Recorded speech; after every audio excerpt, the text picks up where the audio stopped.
All right, learn something new every day, people. We are live out here at Shock Therapy Off-Road Racing. Oh yeah. What's going on, Mitch? We're gonna give you guys a little tour of what's going on over at the race shop here, but before we do that, big shout out to Raul Guzman on this Turbo S Velocity. Wow, this is a one pretty car. Baby blue, I'm not gonna lie, is my color, Mitch. Kind of a fan of it too, honestly. I could totally see myself driving this thing. It looks good, man. He's gonna be all set up with valving springs, ready to rock and roll, so. All right, the man, the myth, the legend. Hey guys, Justin, thanks for tuning in.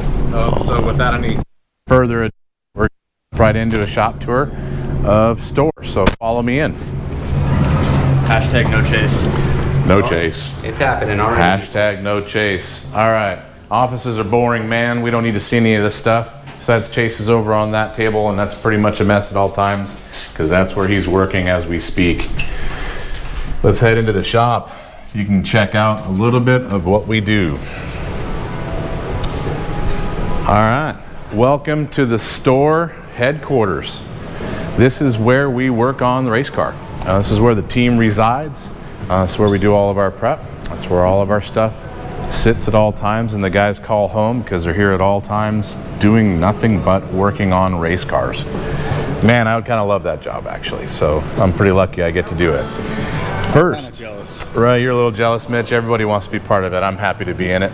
So what's it take for us to race? We race best in the desert. We race SCORR. Just depends on whether there's an overlapping race, whether we run both at the same weekend or not. In order to do that, we do a lot of prep work. A lot of people ask us what's involved in our prep. Well, pretty much you're gonna have a race car and you're gonna have a pre-runner. If you're gonna run Mexico, you have to have a pre-runner so you can run the course in advance and mark all the rough spots or dangers or anything that might kill you in the race. So our pre-runner is pretty much a bone stock car, stock width, stock arm, stock everything except for some horsepower, suspension, and all of our products. Everything on it is based around usefulness in Mexico, which is going to be radios and intercoms, satellite communication, as well as larger fuel cells, spares, spare tools, spare parts. You can see in the bottom of this one, we've got a Pyrotech fuel cell going in it, which is new for this car. It's another 13 gallons over stock. That'll make it to where we can go from about 90 miles a tank to 200, maybe a little bit more than that.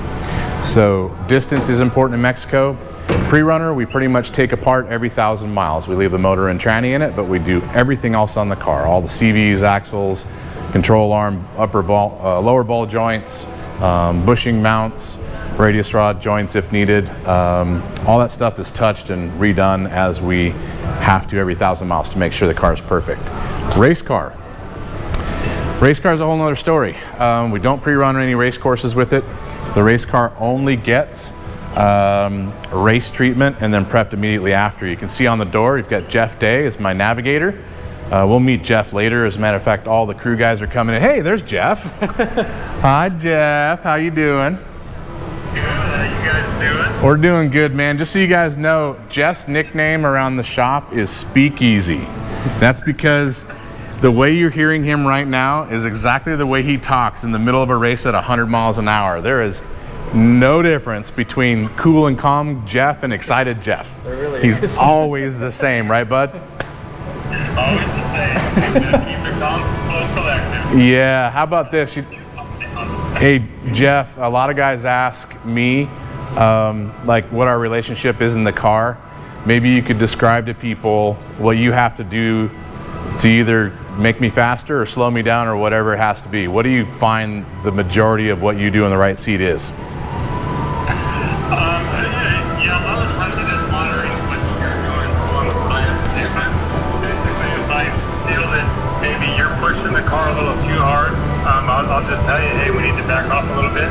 On the flip side, if I notice that you are starting to back off a little bit, I'll be like, hey, we need to pick the pace back up. And then, along with that, I'm reading the GPS, watching gauges, watching temps and everything and so forth. So, a lot of communication between you and I know a lot of times, as much time as we spend in the car, sometimes I tend to do things before you even ask them to be done, and kind of vice versa. That's a fact, and one specific example of that is we put IQS in the race car a couple races ago, and as we're going around the Mint, I used to tell you, hey, go stiffer here, go softer there, whenever I felt like the car needed it. But on the second, third lap, at least, I mean, you were already changing it before we even got there. You knew what we needed. Yeah, pretty much. And even right in the right seat, you can feel what the car's doing, even though you're not the one driving it. So, based on that, you can make adjustments over there as well too. So, the IQS has been just absolutely phenomenal. Ever since we first put it on the PreRunner and took it down to Mexico, I was just absolutely sold on that system. I mean, it just is truly amazing. It's kind of unfair, which we're always looking for unfair advantages, especially in the racing. The guys that we're racing against, our competition are also our friends. You're talking about Brandon Sims, Jake Carver, the Matlocks, Phil Blurton, a ton of other guys, Dustin Jones. They're all fast. If you're not racing, you haven't done it, you don't know what the pace is, you're looking from the outside in, you got a play car. Let me tell you from firsthand experience, if you don't have the gas pedal pushed all the way through the firewall, you will finish in the 20s. You will not even be in the top 10, and I mean all the time.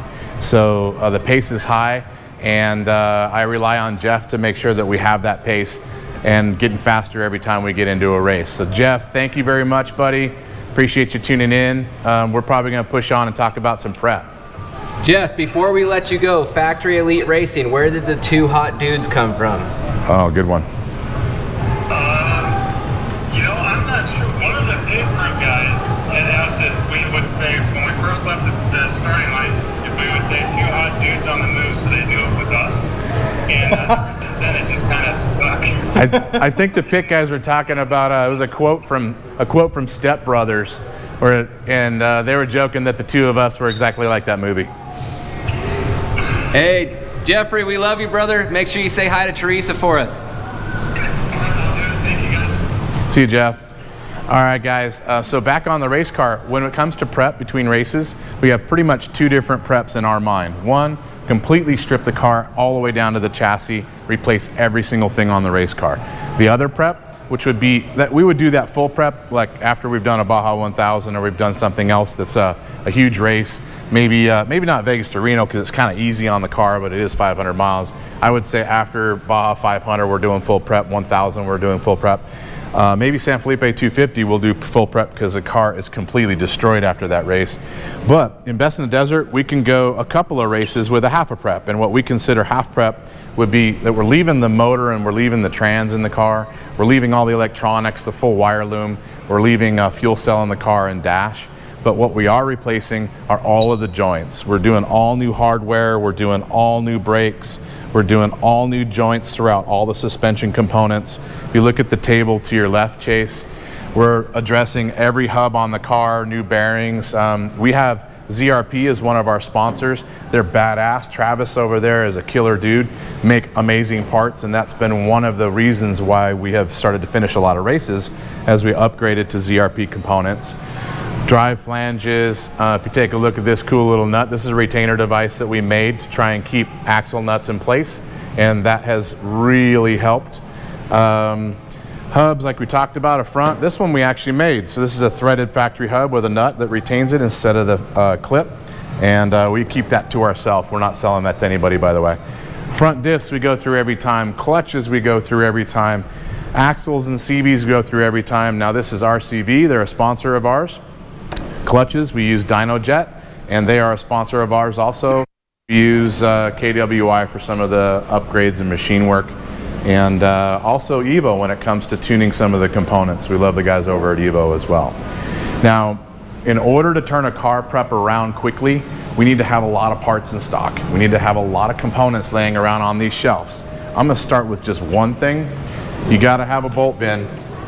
If you don't have the hardware in place, then if you're prepping a car late at night and you got to go to a race the next day, you can't make a trip to AutoZone or Copper State or where Fastenal, whoever's got the hardware. You got to have the stuff here so that you're not left holding the bag, leaving late, and not getting to a race. So all grade 8 for what we do or higher, and that's just the start of what we have to have for inventory. I'm going to introduce one of the team guys. Here's Tony. Hi guys. Tony Geck. He is in charge of all of our preps. So no one's allowed to touch the car if Tony's deep into it, man, because he wants to own it from start to finish. He is one of the best prep guys in the industry by far. He's also an incredible wiring guy, full mil spec trained. And I'm gonna let Tony take over and kind of show you a little bit about some of the drawers and components that he's got lined up for his prep. So Tony, why don't you show everybody what you got going on in the drawers? Absolutely. So our first drawer right here, we have a lot of our soft parts. We have our turbo nuts, little things like fuel pump screens, things like that. Stuff that can get lost really easily that I would like to try to keep organized. It's all in this drawer. This drawer here is the start of the electrical drawer. We have all nickel ring terminals and splice connectors and everything, all high grade, high temp, high amp rated stuff to have a more secure connection. This one here has battery lugs, battery boots, mil spec battery end cables. Diversified things like Fab that. wanted to let you know you have really nice drawers, Tony. Thank you. Hashtag no chase. Yeah. This drawer here, we only use Deutsch connectors where we can on the car. Here we have our DTMs for smaller 26 to 22 gauge wire. And here we have our Deutsch DT series for anything from 18 to 14 gauge.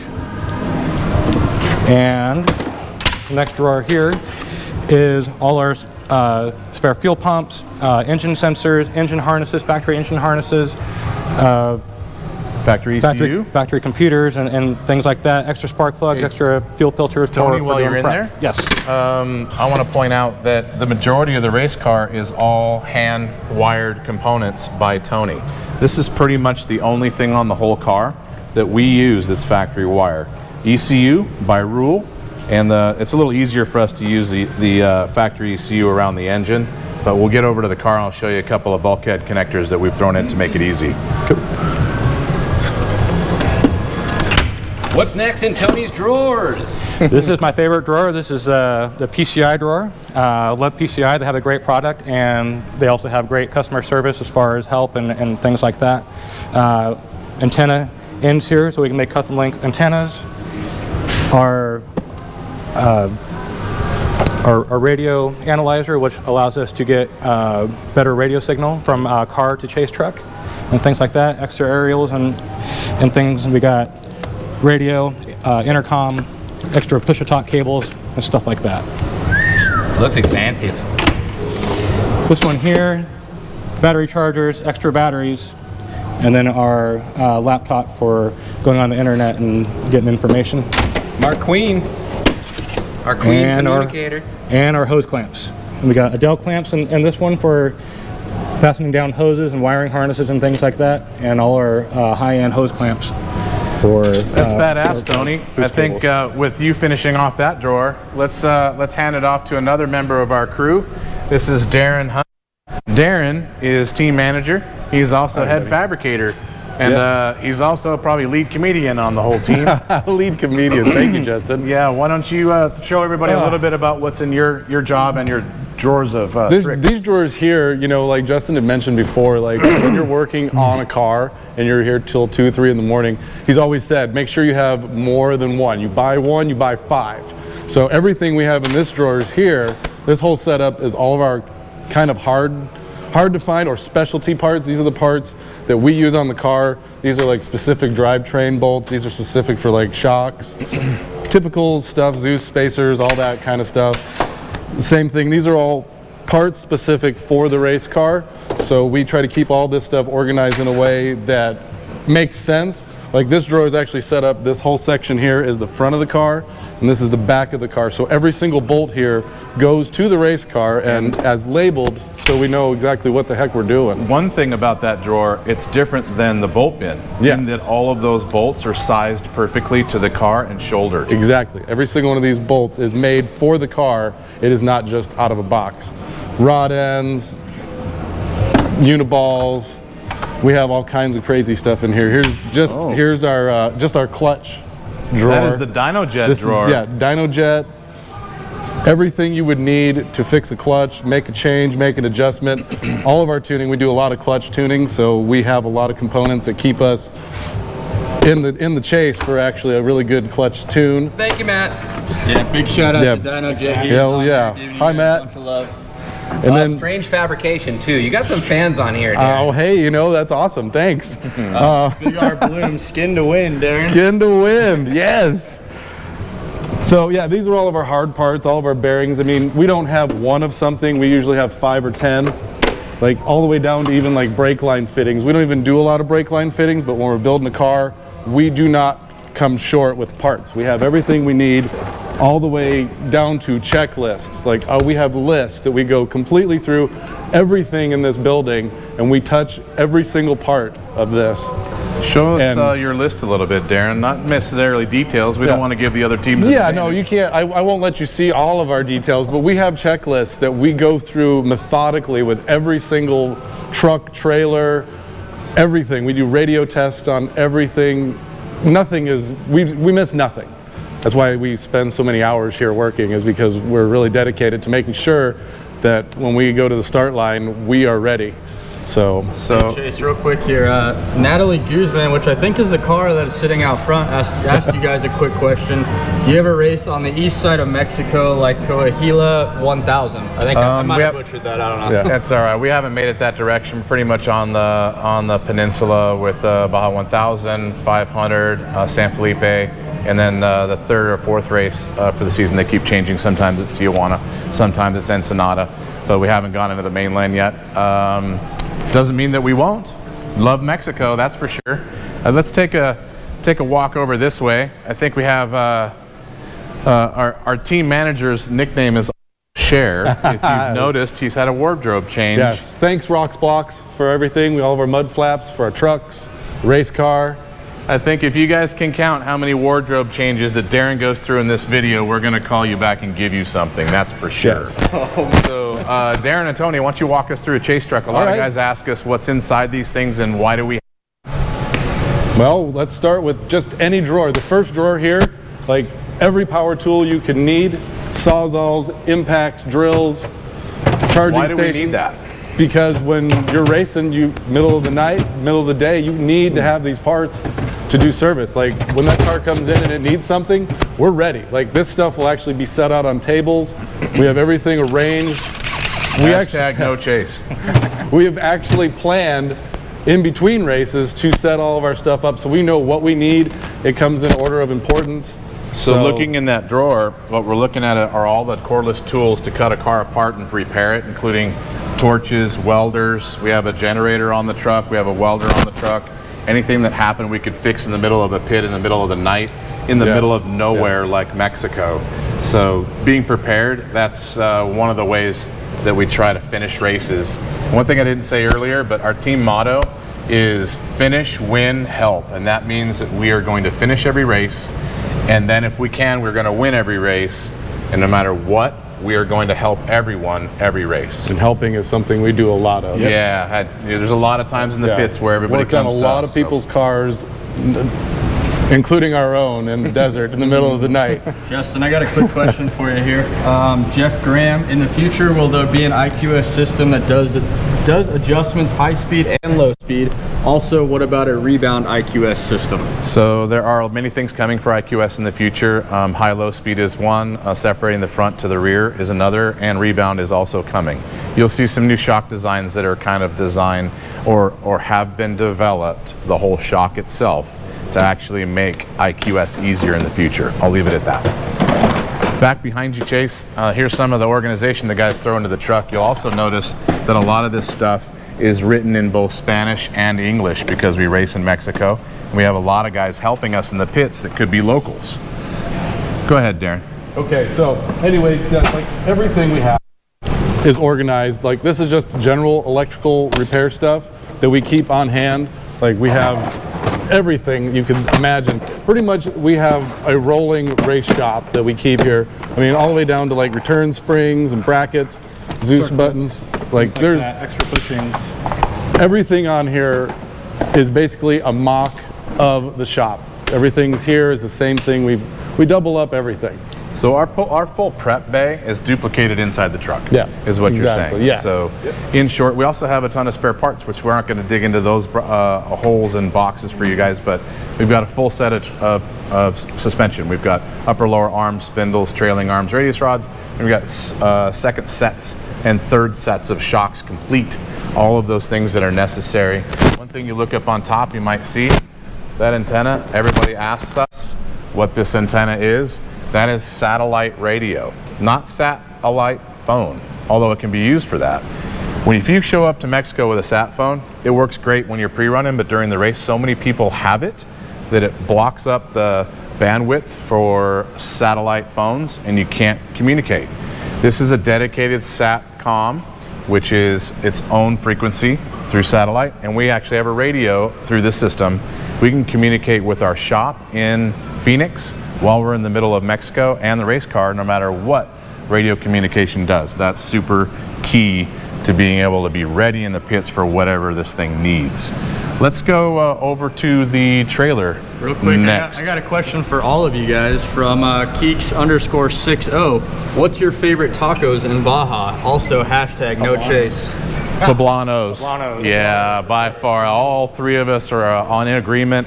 Best tacos in Mexico, Poblanos. That is just outside the entrance gate to Estero Beach Hotel. This year for the Baja 500, it starts and finishes in Estero Beach. So that place is going to be busy, trust me. There'll be 20 people in line at all times at Poblanos. BWB Dub also asked a question about what kind of spare parts you guys take specifically on long rides for his X3. Good question. Spare parts on an X3. Well, for the pre-runner, we bring an axle. I don't bring a front because we break the front, we can still run in two-wheel drive. We bring a rear. We bring hubs, bearings, tie rod, one radius rod. That's about it other than the tools, maybe some hub bearings.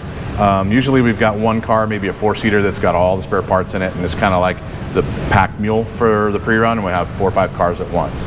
I bet you we've got one of our other crew that's ready to go live at some point in time as we go into the trailer. I just Mr. Randy Bloom live, and he was it was denying me, so I'll try to get Shane online here. With that being said, everyone likes to say that they love the truck is almost as impressive as Darren's wardrobe chain coming from Factory Elite Racing, as well as where's the sledgehammer, Darren? Sledgehammer.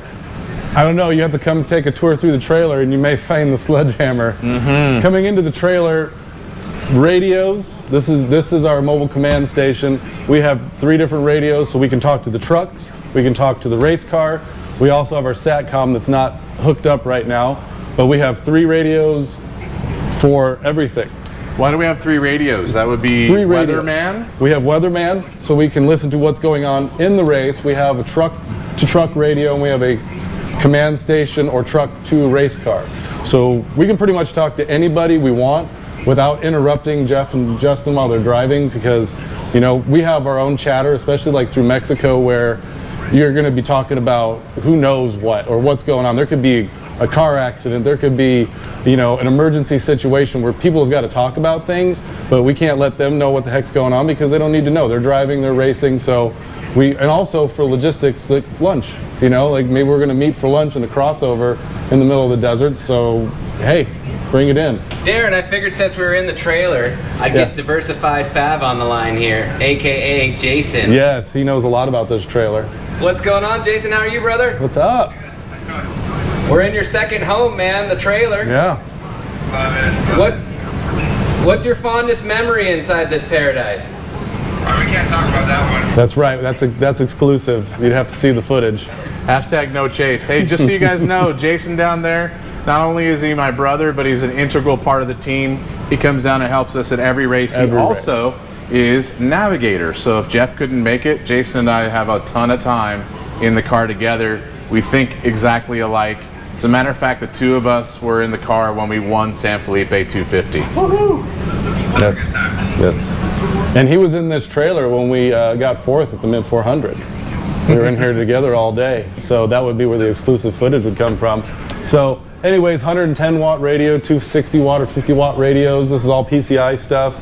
We have every channel that we would need on these radios. We have stereo for tunes. We have propane. We have air conditioning in here. The sledgehammer is right above your head. Behind you? Yeah, and TV.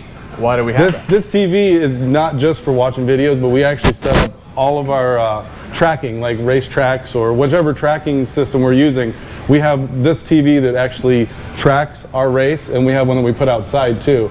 Because once we set this thing up and we get going, people have started figuring out that we're keeping track of everything that's going on in the race. So they come to us. So we're kind of like the soccer moms of the deal, where you want something to drink or you want to know where your guys are at, you can pretty much come over to us and find it. That's back to the help thing. I mean, anything we can do to help, something to drink or even logic. Jason, he actually just took off. I was going to say bye to him there, but I'm going to try to get Randy back on the line. Randy Bloom. He told me just to give him a ring-a-ding-dong. We'll see if I get him on. With that being said, we got another chase. So we're working our way over to the other end of the shop. This is Chase 2. We lovingly call Chase 2. We got Randy Bloom. What? Randy, you there? What's up, man? Oh, and look who came to crash the party. We got Factory Elite Racing on the line as well. 2 birds, 1 stone. You guys, yeah, both of them. Both of them. Oh, wow. We've been waiting all day for this shit.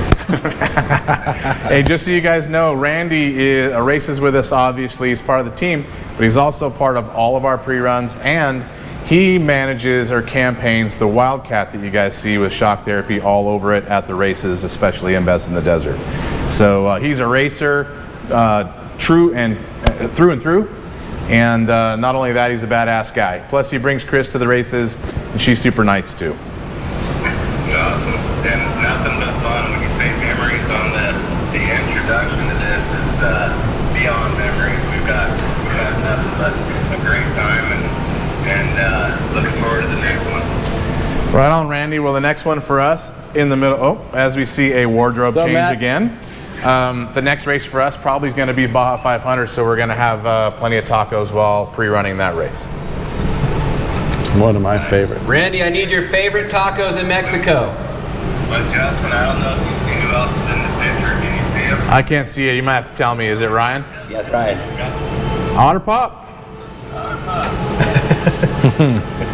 What's going on, brother? Hey, where are you at in your build, man? I just saw you sent me some IQS photos. Yeah, we're actually going to go testing probably tonight or first thing in the morning and see what it can do. Right on, man. Well, good luck with the test. Hopefully that thing's pretty close. If not, obviously we'll be playing with it before heads out. Of course. Hey, both of you guys, before you're off the line, your favorite tacos in Mexico, go. I don't Everybody knows the answer. But I'm going to say that when we come down the Jeep Trail, what's the place to the right there? I forget the name of it, but that's Valley Tea? Valley Tea. I forget the name of the taco joint, but it's the only one there. Yeah, El Ranchero. El Rancho? Yeah. We're just always starving by the time we get there. That makes the tacos better every single time. Tacos hot. Hot. All right, thanks for tuning in, you guys. We're going to move on and look at new race car stuff. All right, thank you guys. See you guys soon. What do you got there, Mitch? You got a question for us? Just one real quick here. RT's Cooper out here in Yucca Valley, home next to KOH. I'm the 900 XP owner, and by the way, love your videos. I'm online ordering dual rate springs.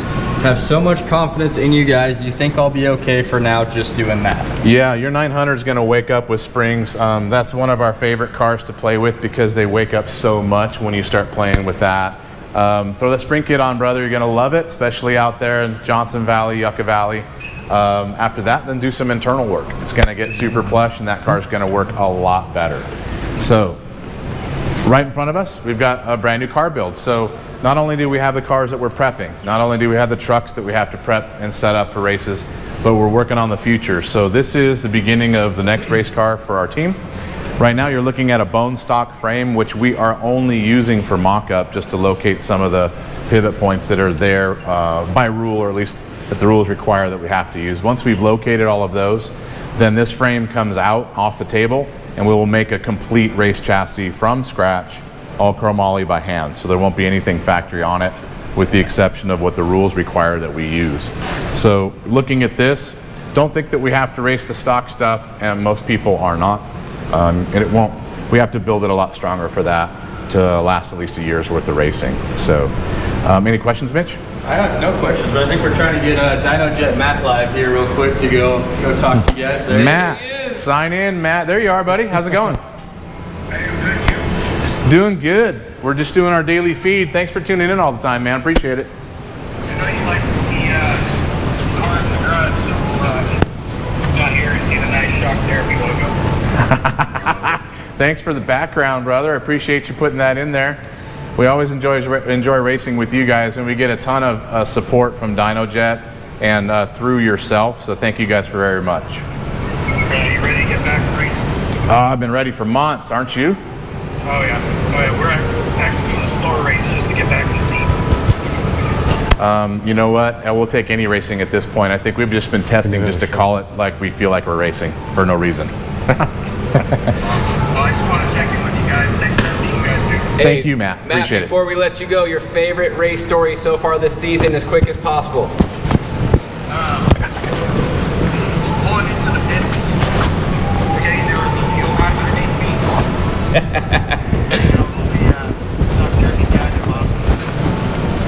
I think we remember that one. I think that's why we call the fuel mats piss mats. Yes. Right, Matt? Piddle pads. Piddle pads. You're welcome. You're welcome. Yeah, every pit stop is when everybody relaxes, and for some reason there's a way, it's almost like it's the bathroom mat in the race. It's a secret that you guys now know. Sometimes you put your hand in it because you don't know what it is. Thanks, Matt.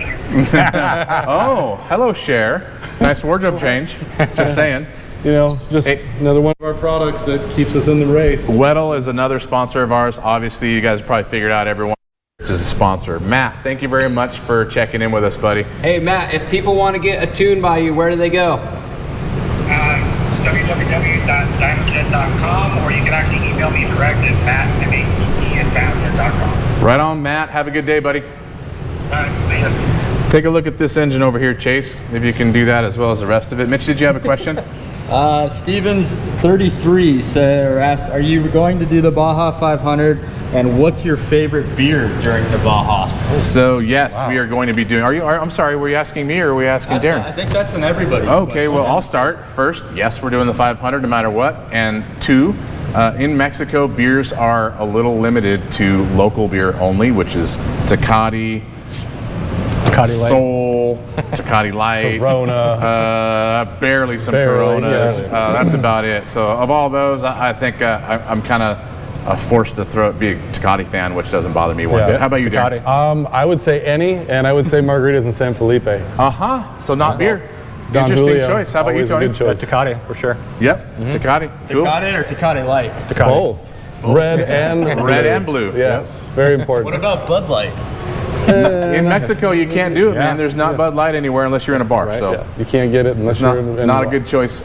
We can't buy it at the store and throw it in the cooler and go on our pre-run. So it's not What I like is that your guys' Hashtag no beers choice. are halfway unrecognizable. I call them Baja beers because Yes. when they're in the cooler by the end of the day, you don't even know what you're drinking. No chase. Yeah, the beer's got everything wiped off of it when they rub on each other all day long. We usually put in about 200, sometimes 250 miles of pre-running per day. We'll do that 2 to 4 days, just depends on what race and where it's at.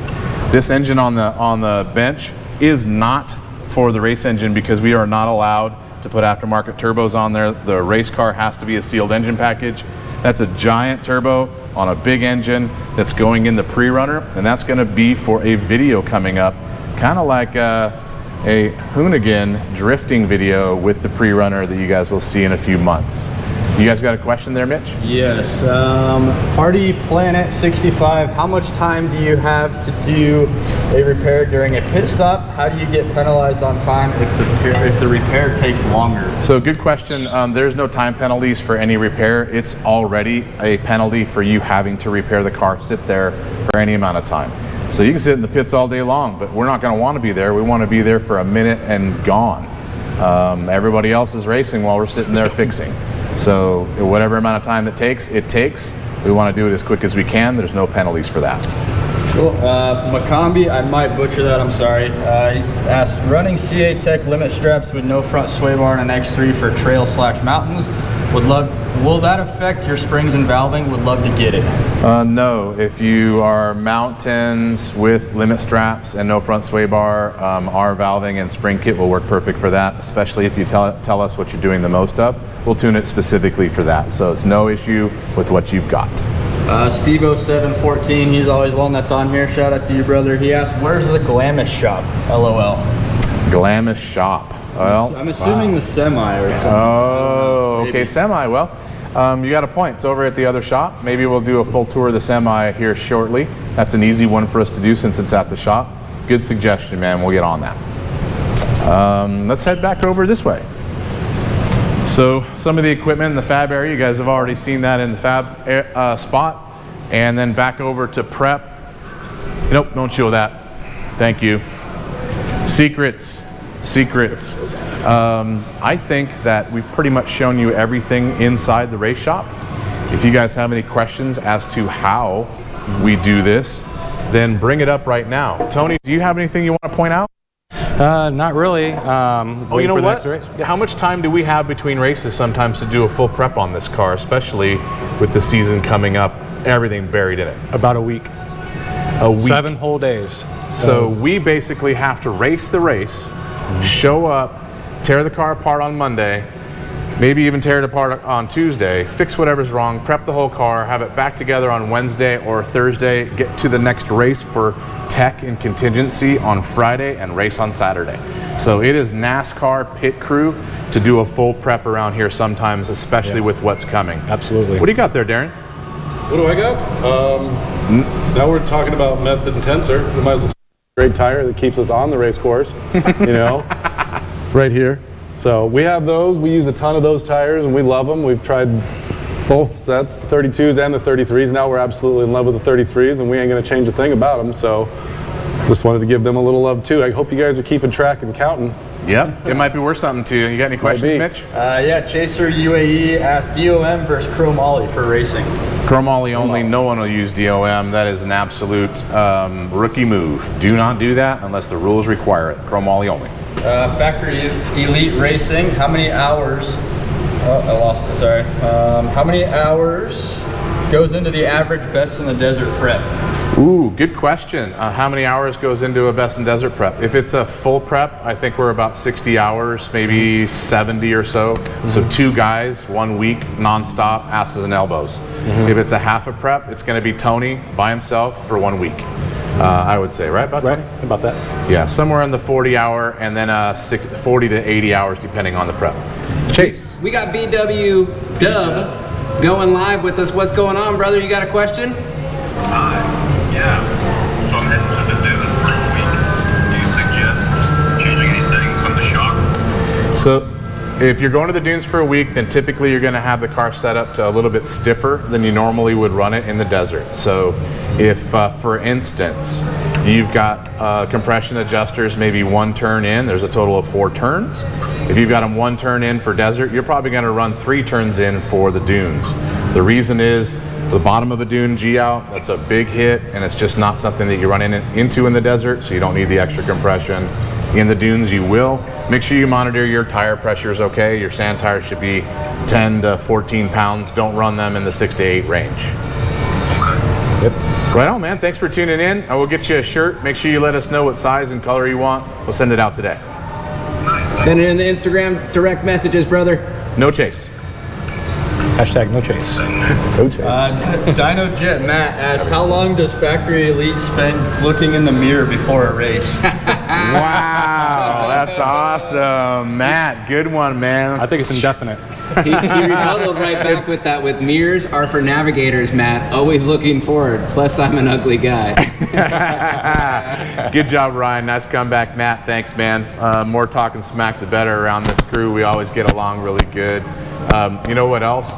I would suggest if you guys are going to start racing, make sure that your crew, whether they're the volunteers or guys that are working with you all the time, make sure you guys all get along, because you're going to spend way too many hours in way too many shorter days doing this stuff. So you better get along or it's going to be a problem. All right, hashtag no chase. I'm throwing this on you boys. I didn't even let any of you guys know. I need your favorite race story so far this season, Justin. Go. My favorite race story? So far this season. Wow, on the spot, you gave me no notification on that at all. Nope. I'm going to go with the last race, which was Mint 400. We podiumed, took third away from us. We ended up with fourth. We were just excited to throw a podium down, finish the race, and show everybody what our pace is capable of now that we've gotten most of the bugs out of the car. So I'm going to go with that. I bet you my next favorite race story is going to be the one that we win. Tony, go.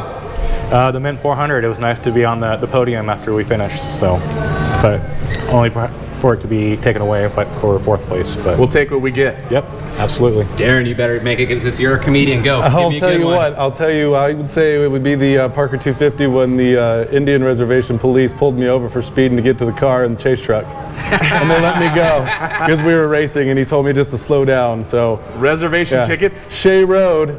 Yeah. I was there. They seen me. They stopped me. Ryan from Hytiva was with me. I think his innocent young face is what actually got me out of trouble. They thought I was probably stealing a miner, and I don't mean a coal miner. So, so yeah, it would be mine. The Mint 400 was also awesome, but for something that was like, oh great, the car's broke, you got to go fix it, and then I get stopped by the police. That's my favorite story so far. We haven't got to race enough yet, but tune in with us soon, and I'll tell you another one. Jumbo Racing said into the water at the Mint. Ooh, that's a good one too. Thanks, Splish Ernesto, splash. for reminding me. In the Mint, we were off course in the lake bed at night, and we drove that sucker at about 90 mile an hour over a 3-foot berm into some water, and we had no idea if we were coming out the other side or not. So just happy to have survived that one, but that was good. Factory Elite Racing. Shock Therapy has the best crew out there. Darren is the glue that keeps you guys together. Wow, thank you. That's very nice. What do you want? Do you want a free shirt or Does that something? mean your nickname is Super? Super. Super. I was thinking Elmer. Glue. Elmer. Call me Elmer. Okay, Elmer it is. Thanks a lot. Elmer it No is. chase. Ryan H. Bartlett asked, what material is Super ATV forward tube A-arms made with? Chromoly or DOM? I'm pretty sure they're DOM, man, but you should ask those guys. That's just a guess on my part. I'm not supposed to be talking Big Bloom. What about the Black Mamba? I don't think we're allowed to talk about that. This is a family show, Randy. We can't do it. PG-13. We will give you guys a hint what Black Mamba is. It's also called Dildabeast. It's also called Stevie Wonder. What are the other nicknames for Black Mamba? We had the Sledgehammer. Sludgehammer. Sledgehammer, yes. Oh man. Yes. Goodness gracious, we have a list. Matt also said something about talking about the special tool. That would be the special tool, also known as Chase. I'm pretty sure that is a dent removal tool. That's a good one. We haven't tried that one yet. It's actually it was an accelerometer. It was a speedometer. Speedometer, Yeah, it was a stuck to the hood of a Baja, car, and we knew exactly how fast we were driving by looking at it. Story stick. It was a story stick. Story stick or Mike's- stir stick. The stir stick, but in Mike's Sky Ranch, we had that one night where This is true. You had to tell a story about your racing adventures and Had to pass you it around. If it was in your hand, it was Yeah. story time. How about directing traffic? Absolutely. It is. Yes, it doubles as an airplane, guide flashlight. My favorite sticks? was Papa Pedro. He used it as a truck horn. This is true. Yes, I saw Pedro pulling on it truck like it horn. was a horn deal once. Hopefully you guys understand what we're talking about without us actually showing it. Thank you. He should have his own Instagram. He We should were have his thinking own about social that media. actually, a full story and a lifestyle of Dildabeast. He lives better than me in most cases. I think this all comes back around to race with people that you get along with and that you feel Yes. comfortable with, right? Yes, race with people that you get along with because you're gonna need it. We're super fortunate that everybody that signed in today is part of our crew. We couldn't do it without any of those guys. It's the volunteers that allow us to race. Inside the shop, we've got the best crew in the industry, and that is my opinion. I also think it's a lot of other people's opinion as well. Tony and Darren kick ass. They work hard at it every single day. Even when we don't have racing, we're just trying to make things better. So if you guys don't have any more questions, we're gonna stop standing around here got it. chatting. Got one more. Chaser UAE. Thoughts on floating secondary clutch? Well, there's one right there. Floating secondary clutch. All of the clutches we run are floater bearing assemblies. I would highly suggest you do that. More questions? Yeah. Chante Kate, I think. Do YXZ SE shocks need revout when installing long travel? And would you recommend a shock tower on the front?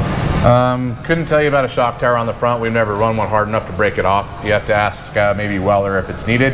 And as far as that rear shock or that shock is concerned, anytime you throw long travel on it, it has to have a spring change, and it should have valving change. True to it, not new to it. I like that. That's pretty cool. Are you doing KRX 1000 suspension? Yes, KRXs are ready to go. If you set up an appointment in the shop and we install it in the shop, we can do spring kits and shock internals on KRXs right now.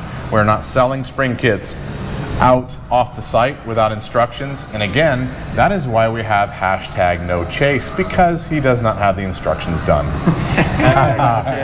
But the KRX is really awesome with shock therapy on it. Yeah, the guys have driven it on the pre-run. We've had that car for quite a while. We pre-ran the 1000. These guys drove it the whole time. Car is really impressive. So if you already own one, good job. You're thinking about it. You didn't roll that one. I didn't roll any of them. I was in them when they've rolled, but I have not rolled them yet. I treat them like my own. He's quiet. No comment. I think this one went upside down once. Oh, yes. I think that's my favorite race story so far this year, Tony. A story that shall not be spoken of. All right, Don't look there. Let's get out of here if you guys don't have any more questions. Thanks a lot for tuning in today. Hopefully you get a feel for what our race team's all about. Remember, our motto is finish, win, help. That's super important to us. We work hard at it every single day. If you guys want to talk to us about any of the things we had on this video, then please email us or call us at the shop, 623-217-4959. If you want to buy any of our products that we run on our race cars, that we run on our pre-runners to test so that they're perfect for you, then go to shocktherapist.com, purchase there. Thanks for tuning in. We'll see you tomorrow. By the way, that is CNC Shop Day, so tune in.